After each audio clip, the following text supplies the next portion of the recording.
Hey, Baker, what happened after the first quarter there? Just got back on track. The ball to Odell. Just we knew we were going to have a one-on-one. Wanted to give him a chance, but I didn't do that. Left it short and inside. And I'm probably going to beat myself up about that one for a long time. He's a guy that fights for this team, and in doing that, I got hurt. So prayers and hopes for the best, but that one sucks. Just had to refocus and find completions. Jeez. Shut the door. I don't know if you guys heard that. Yeah. All right. Well, I was just going to say, Go ahead, Jake, sorry. Yeah, for you, I mean, the rhythm you had after the first quarter, you broke a franchise record for consecutive completions there. What was it like to get in that kind of flow? It's just the necessary mindset of doing whatever it takes to win. It's having to, after that first quarter, stop, drop, shut them down, open up shop. Oh no, that's just how Rough Riders roll. Thank you, Jake. Next question goes to Nate Ulrich, and as a heads up, Rashard Higgins is entering Zoom room 2 now. Hey, chill out over there, man. Hey, Baker, at the beginning of that drive, the game-winning drive with 1:06 left, what was your mindset? What are you telling guys? And then at the end, what did you see on the game-winning touchdown pass to EPJ? Case and I were talking. We said they left us too much time. And when we got out on the field, everybody was talking about we had to get to the 30, around the 30 for a field goal. And I said, I told the guys, screw that. We're going to win it. There's no need to settle for that. Let's just go do our job. And those guys made unbelievable plays. Obviously, Higgy on the ball, contested catch, going up and high pointing that ball. And then Donovan, go up to the line of scrimmage and have a vertical scheme called. And number 23 got me earlier in the game, and I had to get him back. That's my mindset of where it was at. Thanks, Nate. Next up is Zach Jackson. Hey, Baker, obviously the last one wins it for you, but is there another throw along the sequence that sticks with you right now? Just is one that you really thought, hey, we got this going? You talking about on the last drive or in general? I mean, at any time in the second half when you guys just finally got in that groove. I think when we came out and scored right away, just the mindset of what we were doing, everybody was doing their job, next man up mentality, and so I don't think there was any one specific play, but if I had to pick one, it might be the back shoulder throw to Higgy on the third down. It was a crucial third down. Thanks, Zach. Scott Petrick, you're up. Hey, Baker, does this feel like it could be a defining moment for you and the team, just given that you guys were down and needed that drive in the final minute? I think that this game's going to give this offense confidence to realize that we can believe and trust in everybody, and we always have a chance if we believe in that. I think, it was the most important game to date because it was the next one. And so right now we're going to enjoy it. We're 5-2, and we have a great opponent coming into our house before the bye week next week. How about you bouncing back after that rough one in Pittsburgh and getting all that criticism that you received during the week? What criticism are you talking about? The national guys. Oh, sorry. I don't know who they are. Thanks, Scott. Next up, Mary Kay Cabot.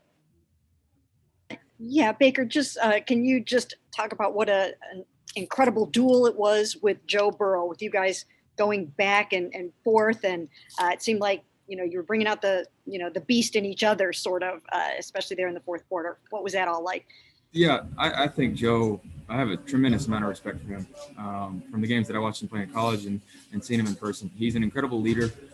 He elevates his team, and you see it now. I think he's going to be very successful for a long time, and it's always fun to, watch a guy like that take over, and it's just fun to watch. Joe's a great player and a great leader, and I told him that. Thank you. Fred Greetham, you have our next question. Hey, Baker, Odell's such a focus, but when he goes down, guys like Rashard and Harrison Bryant, David Njoku, Donovan Peoples-Jones that hadn't really done a lot this year. It just seemed like you just all pulled together and made it happen when you had to. Yeah, I'd say for starters, Austin Hooper having an emergency appendicitis surgery, just the mindset of last minute having to have guys step in and do things that they weren't practicing all week. And then obviously Odell going down mid game is not great. But we had a ton of guys step up.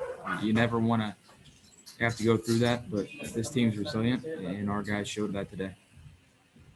Nate Ulrich, back to you. Baker, it was, something Jarvis Landry said the other day. He's playing through a broken rib. And on the broadcast day, it was talked about you playing through a cracked rib. What is it like? And just how much does it mean for you to be able to push through it and be there for the team the way I know you want to? Yeah. Jarvis and I love the game of football. There's never a moment where we do not want to be successful. We are extremely motivated, and we do everything with a purpose, I would say.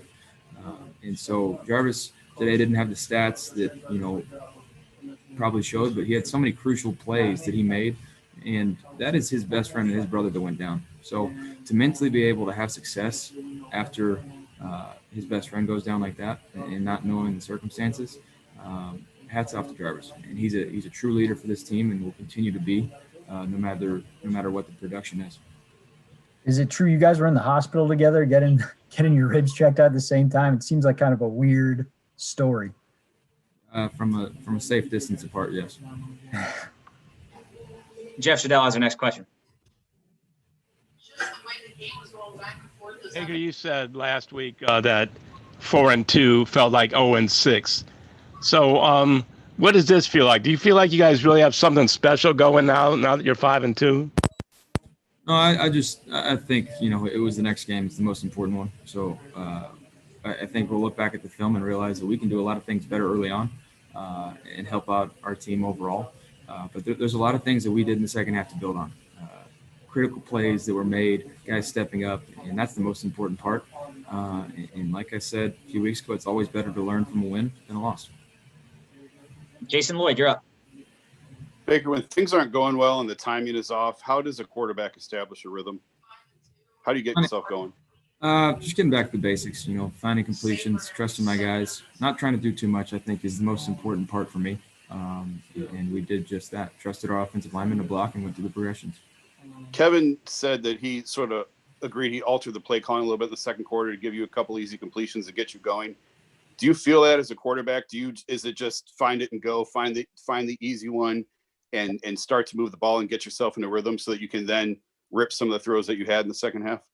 Yeah, I feel that, trying to get a little spark going to where we can get in a rhythm because, it does start with just executing. I have to find completions and keep the chains moving. So, yeah, I can feel that. But after that, it was just everybody was in the rhythm making plays.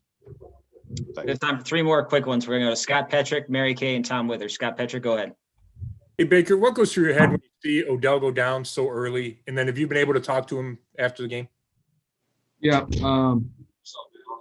First, it just sucks. No words. I would be lying to say that I wasn't beating myself up about it. To go into halftime and he told me one thing. I told him I love him, and he said, "Go be great." And that was what he left me with opening out the second half, and that was something I continued to remember throughout the second half. Thank you. Next one's going to Mary Kay, and as a heads up, Myles Garrett is entering Zoom room 2 right now. Baker, it just looked like, you were pointing to the sky, afterwards you were dancing, you're telling people before the game-winning drive you're going to get a touchdown. It just looked like, confident, fun Baker was back. I mean, do you think this could bring the fun back and help you to realize that that's the way you need to play your game?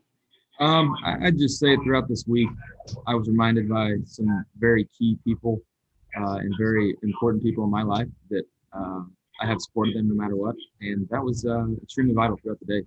And knowing that we were going to go out in the second half and play pro also goes with that. But keeping the faith, keeping the belief is extremely important.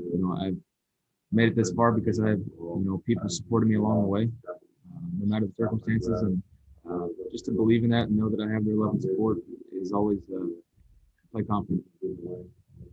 Thank you. Tom Withers, you can close us out with Baker. Thanks, Rob. Thanks, Baker. You just touched on what I wanted to ask you. Have you ever ripped off 20 in a row like that before? Well, I don't know. Maybe. I don't know. not real sure, but respect to end the streaks. You know? Yeah, in terms of your confidence, though, as it grows during the game, though, Baker, when you're hitting the strike zone like that, what does that do for your confidence when you get on a roll like that? You know, that's mentally where I'm used to being at. That I can make any throw, just getting into a rhythm. It starts with protection. You know, those guys making a ton of plays and protecting the ball out so we can make these plays. We have great skill players, and it's just all about executing, and that's all that matters. And so this is a good team win. Doesn't matter how we do it. We're happy about it, but we're on to the Raiders.